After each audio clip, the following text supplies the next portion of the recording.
আজকে বানাবো আলু পুরি। তো প্রথমে আমি ময়দাটাকে ভালো করে মেখে নেব।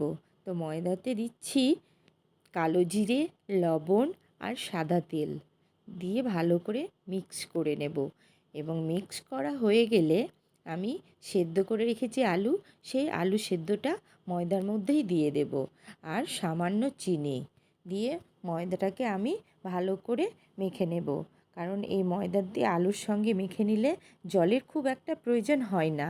যদি তোমরা চাও তাহলে দিতে পারো, তবে খুব পরিমাণে কম লাগবে জল। তো এখানে আমি অল্প একটু করে জল দিয়েছি।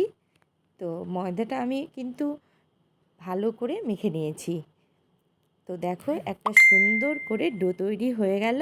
তো আমি এই ডোটা 1 ঘন্টার মতো রেখে দেব।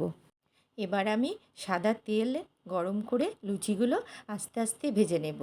আর এই আলু পুরি ভাজতে কোনো অসুবিধা নেই, প্রত্যেকেই পারবে বানাতে।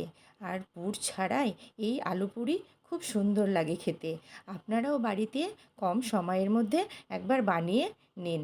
খেতেও যেমন সুন্দর, বানাতেও খুব টাইম লাগে না, সহজেই হয়ে যায়। তো আপনাদের কার কার ভালো লাগলো কমেন্ট করে অবশ্যই জানাবেন। আর আমার পেজটিকে সাবস্ক্রাইব করবেন। আর আপনারা ভালো থাকবেন, সুস্থ থাকবেন। পরের ভিডিওতে আবার দেখা হচ্ছে।